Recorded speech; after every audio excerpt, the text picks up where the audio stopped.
It's Mandy Ray of Ecstatic Astrology, and it's eclipse time. March 29th, we're having a solar eclipse in Aries.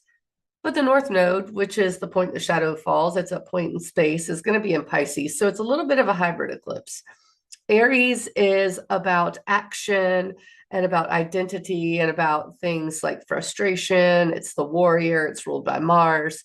But Pisces, where the North Node is about imagination, intuition, sometimes illusion, sometimes disillusionment, but it's really emphasizing the dream world right now and our imagination and our intuition. And so we have both, right? You have action and imagination. So that's why I called this talk, if you will, dreaming your way into doing, because that's exactly what this eclipse is asking us to do. Now, this is the second eclipse in a series of two that we are having right now. We had a full moon in Virgo. The south node is in Virgo. Let's talk about the nodes for a minute. The north node, again, I said it's a point in space. It's where the shadow falls on either the sun or the moon. The South Node holds karmic past. It is about separation, sometimes called the tail of the dragon in certain schools of thought. The North Node is where we're going, the head of the dragon. It is about bringing something in. And both have, differing opinions with astrologers. Is one good? Is one bad? Are they both bad? Eclipses are fated events. Doesn't matter. So when you think of a fated event, you think of something out of your control. The universe deals you a hand. What are you going to do with it, right? So at least with astrology, we can say, what is the hand going to maybe be like, right? This one is about dreaming your way through doing. The North Node is pulling us towards Pisces, but it's just finished pulling us towards Aries.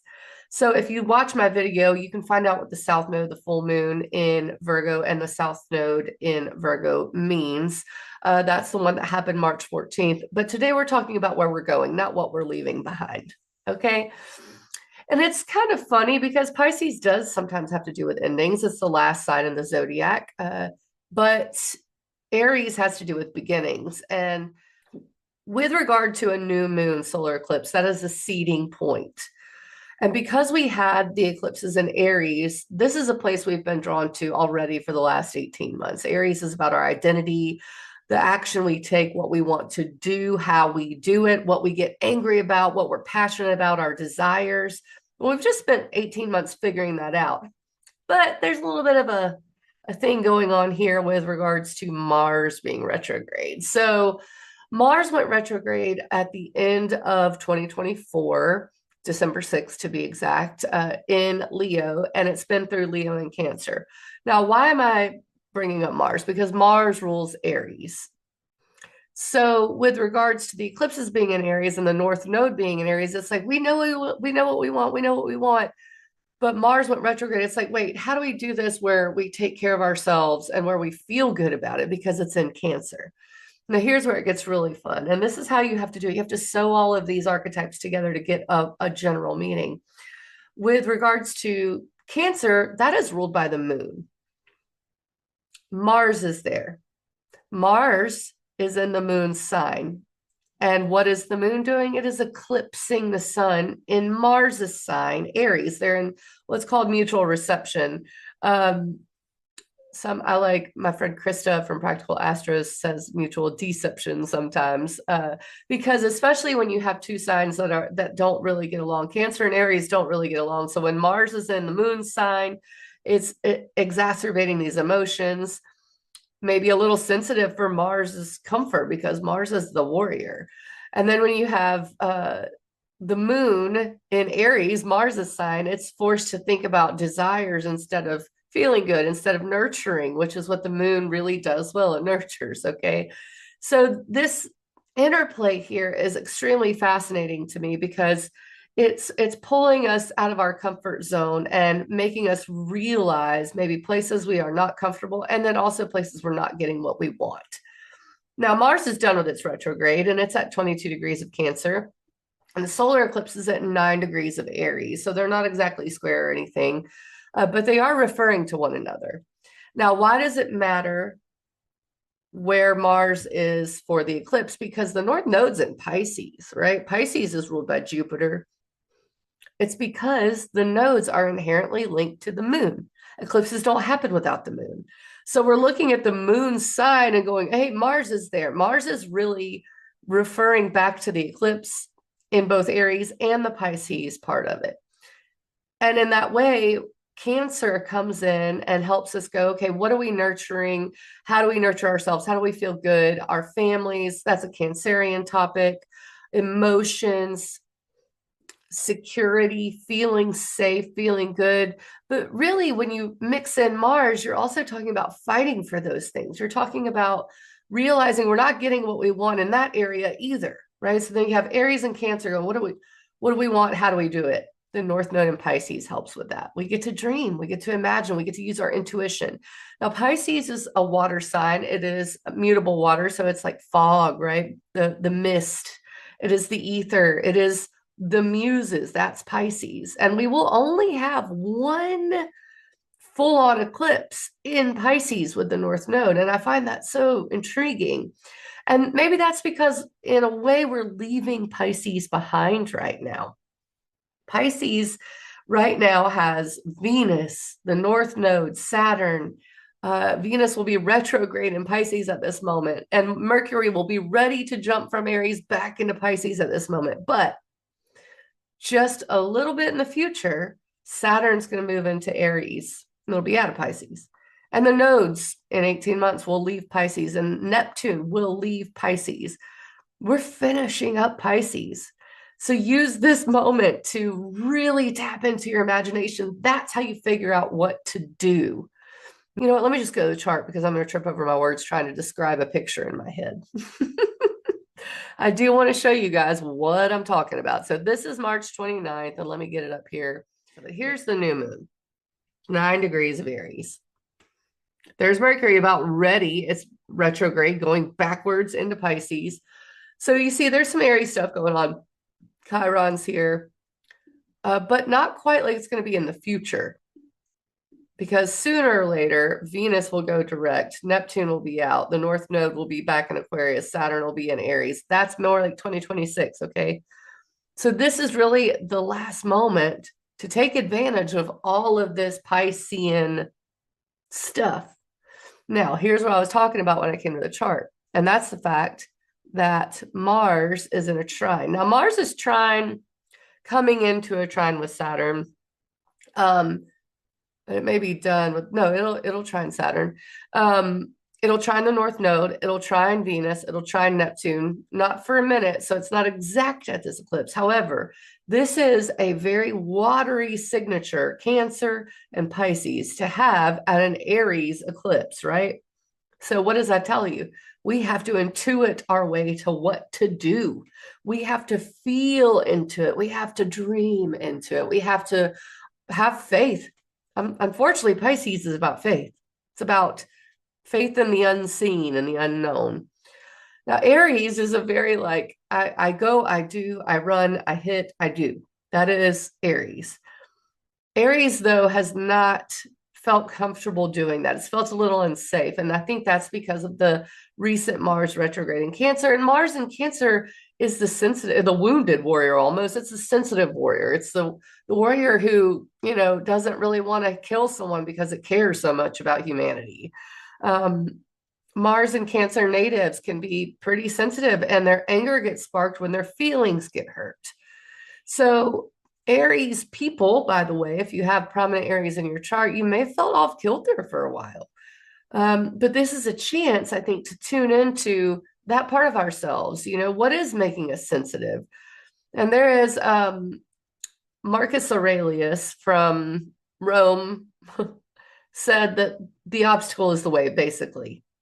And I really like that. And especially with Mars in this wide trine to Saturn, and it will be in the future trining the North Node and trining Venus.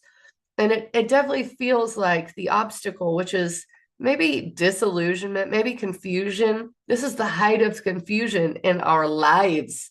Neptune's at 29 degrees of Pisces. 29 is known as the anaretic degree. It is the degree where we finish up everything. where we have to make the decisions, where we have to do the Pisces thing. So Neptune has been in Pisces since 2012. It's been quite a while that it's worked on our imaginations, our spirituality, but also contributed to a lot of confusion in our lives, I think. Neptune is in its modern home sign. Traditionally, Neptune was not a planet. I'm sure some ancient people knew it was there, but not written about in astrology. So we assign that modern discovery of Neptune to Pisces. Neptune is getting ready to make a jump into Aries. And the last time it did that was 1861 at the Civil War. Yes, the day after the first shots were fired. Now, how does this relate into this eclipse? It relates very closely. I'm using my lip balm to point because it feels good. It relates very closely, and that is because ideology and action are technically right next to each other in astrology. Pisces, ideology, Aries, action. So when we had the move of Neptune from the 29th degree of Pisces into the 0 degree of Aries in 1861, why did the first shots happen here the day before Neptune moved into Aries? I believe that is because the ideology is what creates the action.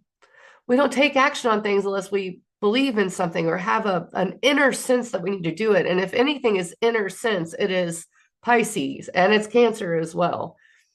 Sometimes people do things because they think they hear a voice to do them. Pisces. Sometimes people have a dream. They do them. Pisces and Aries. That's what this eclipse is. This is dream your way to doing. And it's so weird because we just had the North Node, the eclipses in Aries. You would think we would be ready to do, but no, not when a Mars retrograde was coming. So if you look back, and I'll go ahead and show you this. If you go back to the North Node at the very last degree of Aries, that would have been January 11th. So before the node moved, here we are. What was retrograde? Mars. So the nodes didn't move with a sure footing of the ruler of where the node was. So we come back here to the eclipse and we see that this is maybe the time we can be more sure. We can actually take action on the things that Aries has been, I guess, heating up in our lives. That's an Aries topic, right? I guess the only other thing I want to talk about is that Uranus right now is at 24 degrees of Taurus, and soon enough we're going to have Uranus moving into Gemini, Jupiter moving into Cancer. Before that, Mars is going to move into Leo. Before that, Saturn's going to move into Aries. Neptune's going to move into Aries. And in fact, the day after this, I just got through talking about how the Civil War, the first shots were fired. The day before this happened, Neptune moving into, I don't have the right hour here. Okay, so almost exactly, it's 25 hours after the solar eclipse in Aries, Neptune moves into Aries. So what we have here is we're on the precipice of very big shifts. Neptune, what is spiritually is like the spiritual guide of the zodiac, is moving into Aries war. Okay, that's scary, but it's moving into Aries action. And we're going to take our dreams into that Aries space of doing. So now is the time to dream. And I would recommend, usually I'd say don't work with an eclipse. And I don't really think you should work with an eclipse, right? Because what are they? Fated events. But I do think you can intend, you can walk around holding something in your heart, and I think with Venus being conjunct Neptune, conjunct the North Node, squished in between the two, in fact, Venus is there to give us a gift. So Venus is love, money, beauty, justice. Venus is, the bright, beautiful gift-giving planet, right? But retrograde, it's a reevaluation. And we might have thought we were dreaming up something. We might have thought this was this is where our imagination was taking us. So when I say imagination, don't think that if you do spreadsheets for a living, this doesn't apply to you. Don't think that if you're stuck in a job, this doesn't apply to you. We dream all over the place. And in fact, I'm going to do the rising signs here in a minute, and I'll tell you where the dream is. I'll tell you where it is. So this is what we're reevaluating. What is the gift here? And there are going to be synchronistic gifts, okay? Now, let me go back to Uranus because Uranus is in Venus's sign. Uranus is unexpected events. Uranus is innovation, it's freedom, it's revolution. And it's making this really nice sextile to Saturn. And it will make a really nice sextile to Venus in the days following this. Now, what does that mean? When revolution and innovation and unexpected events in the area of Venus's domain works with Venus in the area of her exaltation. Venus is exalted in Pisces. Exaltation means she is an honored guest. So Venus is really well suited here in Pisces, and it's going to be making an opportunistic aspect to Uranus, which is change. There's a lot of change going on here, and it's supportive. It's supportive change.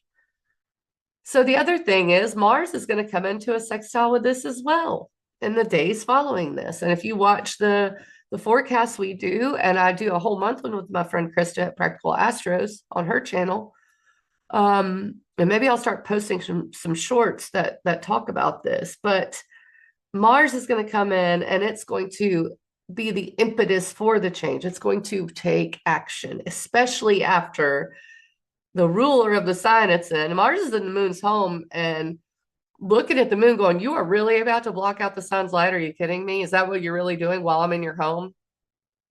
Okay. Well, I guess I better get behind you then. I guess I better move out of the way. Let me just get on into Leo where I do better. Okay. So Mars is going to sextile opportunity Uranus change. And Mars is going to trine Saturn structure. Saturn is capability. Saturn is mastery. Now, when we go to the traditional ideas about this, and Mars and Saturn are both malefics. So, you know, two malefics working together, traditionally speaking, is something that you would pay attention to and maybe be aware of. Maybe in the old days, people would be fearful of it. I don't. I stay watchful. I will stay watchful, especially when Mars sextiles Uranus and trine Saturn. But harnessing that is going to be getting moving, making a commitment. We're going to take action on a commitment to our dreams here. And we're going to change up what we need out of the Taurus area. This is also the last little bit of Taurus we get of Uranus and Taurus will be the next few months, honestly. I think it goes into Gemini in July. So that being said, the only other thing that I should probably talk about is Jupiter hanging out here doing nothing. Nothing. Jupiter is in its fall. Jupiter is the other benefic. We have Venus and Jupiter that bring benefit and luck, traditionally speaking. Jupiter expands. Jupiter is abundance. Venus is balance and beauty and love. Jupiter is truth and travel and expansion. Okay, philosophy. That is Jupiter. But Jupiter is the opposite of its home sign right now. Jupiter rules Sagittarius and Jupiter rules Pisces. So Jupiter does have some belonging here because Jupiter is ruling the North Node. It'll be ruling Venus. It'll be ruling Neptune. It'll be ruling Saturn. You have Saturn which is restriction in the domain of expansion. Meanwhile, Jupiter is busy as hell over here in Gemini because Gemini is data processing. It's talking, it's debate, it's learning, it's teaching, it's sharing. So I think Jupiter being alone in Gemini right now, not even making aspects to anything, is more about the fact that our brains need to organize this in some way or to sit with this in some way. Now, why do I say sit with it? Mercury rules Gemini. So Mercury's thought. Mercury is retrograde too. At this eclipse, we have Venus retrograde and Mercury retrograde.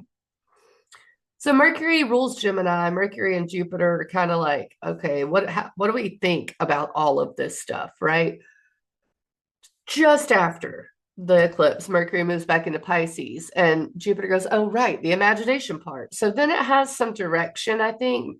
Mercury retrograde in Aries it's just headed backwards. It's almost done with Aries at this point. So it's the awareness that yes, I do have to rethink what I'm doing. Um, but in order to do that, I have to reimagine the Pisces area. So whenever Mercury moves back into Pisces, Jupiter and Mercury will be in mutual reception or mutual deception, as my friend Krista says, and maybe she got it from somewhere else. I don't know.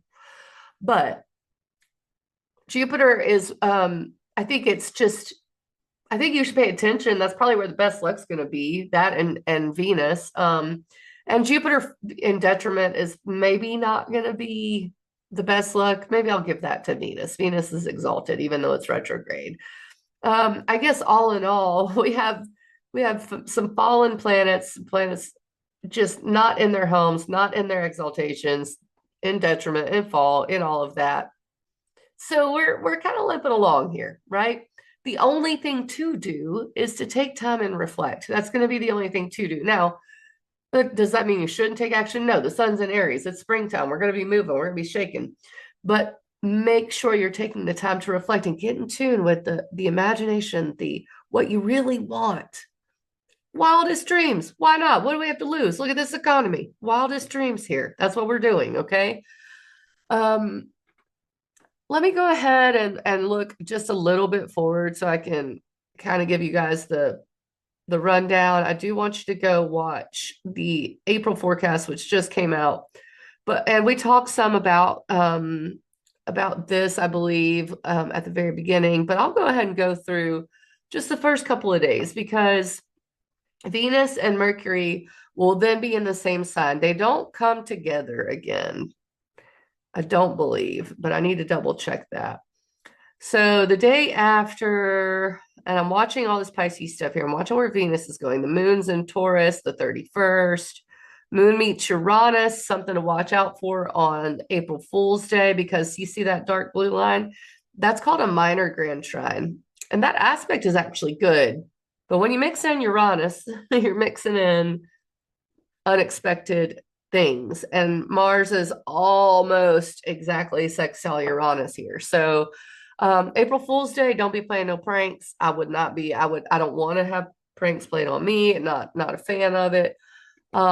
Especially on a Uranus day where the unexpected could happen. And probably pranks are going to be worse. Okay. Just get that out there. But unexpected events are a thing too, but also change. So if you're looking to change something, especially about the structure of your life, that's a good day, but be aware. Um, Moon Jupiter day, always nice. Jupiter's not in his happiest place though. But I do love that the sun's starting to come into a sextile with Jupiter. So as we get closer to that, that's gonna, I think, be really nice. Moon, Mars, probably something to watch out for. Heightened frustrations, heightened energies. And while we have Mars and the moon together on April 5th, they're going to be trining Venus and Saturn. This is the Venus Saturn switcheroo. April 5th. I hope this is a day of reflection. I hope that we don't let the worst of humanity get to us on this day. I know there's a lot of protests planned for this day. Fits right in line with Uranus sextile in this and sextile in this, and those being trine. And I'm not saying don't protest because I think that's up to you personally, but I am going to avoid that kind of a thing right now because of the involvement of Mars and Saturn. And that's just my astrologer brain. I'm again not trying to sow fear, and I'm not fearful. I'm just aware. You know, I'm aware of my surroundings during this time. I'm going to follow my intuition. I'm going to follow my needs, my family needs, my emotional security needs. We're going to take care of that before we do anything on this day. Now, the other thing is the sun, in a few hours after this is 6 a.m., will sextile Jupiter or start sextiling Jupiter. Sun sextile Jupiter from Aries to Gemini is, again, very social, but very action oriented. And I'm thinking the action, the socialness of that day fits right in line with the fact that it's a national day of protest. that I can see. Jupiter is good luck, but maybe not from his not favorite place, you know. So then we get to, I'm going hour by hour here because I just want to see. So Moon in Leo, that's April 6th. When does Venus pass? Look at that. Even Uranus moves to the 25th degree with Saturn. All right, there's Venus past Saturn. Okay, so Venus retrograde passes Saturn. Venus is hopping over the wall back and forth here on April 7th. It's a Monday and it happens in the morning. So I think once it passes Saturn, if there is respite to be had, April 7th, that goes away for a minute. So I think maybe Venus retrograde coming back, it's like having to go around a wall you already went around once just to go retrieve something. You know how to get over the wall. And Venus is, I think, well situated to deal with this, but I think April 7th through when it turns direct is going to be something to watch. So the other thing is Mercury goes direct that day. So it's a big day, April 7th. I'm just going to say that. I think also the next few things I want to look at before I go to the rising signs is I just want to get up to the full moon because that's when I'm going to come back and do another video. Venus just sits here at 24 degrees of Pisces, man. Meanwhile, everything else is moving on. You got Mercury moving back forward again.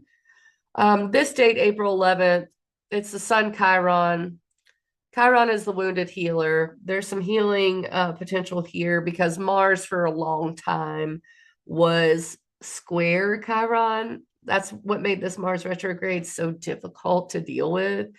But Mars is direct now and it's not square it. So I think this moment might be cathartic. And it's, you know, past the sextile to Jupiter, but I think there's some catharsis here. Not just that, but Mars is trine Mercury in the North Node here. So I like that. And the moon's in Libra, of course, which is Venus ruled. All right, here we go. We get to April 13th. This is actually, let me go to the new moon, full moon. So we have the full moon in Libra, which I will come back to talk about, and Venus going direct. I mean, right there. So the full moon's at 7:22 p.m., April 12th, in Libra. April 12th at 8:02 p.m., Venus goes direct. What a hilarious thing from the universe. So yeah, go check out the full month on YouTube. It's the April forecast with Practical Astros. All right, now I'm going to stop this. I'm going to go do your rising sign videos. I recommend following through rising sign. I'm going to talk about where Pisces is, where Aries is, and where Mars is. And we're going to Cancer, Mars, Pisces, Venus, Saturn, North Node, Neptune, and Mercury at one point, and Aries, where the solar eclipse is. And we will break it down for your own chart. You can watch for your sun sign. You can watch for your moon sign. You can watch for the sign that is your perfected time lord. If you don't know what that is, maybe I should do a video on it, but there's plenty out there on perfection years. I love looking at my time lord. Right now it's Jupiter. Can't wait for Jupiter going to Cancer where it's exalted. That's going to be great. But yeah, you can watch for that sign as well. The other thing is my books are open. Please come see me. We'll talk about the rest of the year if you would like. We'll talk about the eclipses. We'll talk about whatever.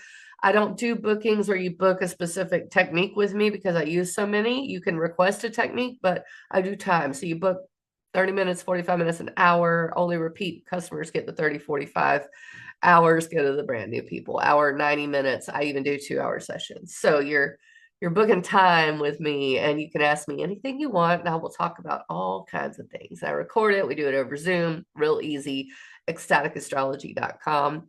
Follow me on Instagram, like, share, subscribe this video. I would love it. And yeah, please leave a comment, a like. I appreciate you guys. Catch you on the flip side for the full moon in Libra, April 12th.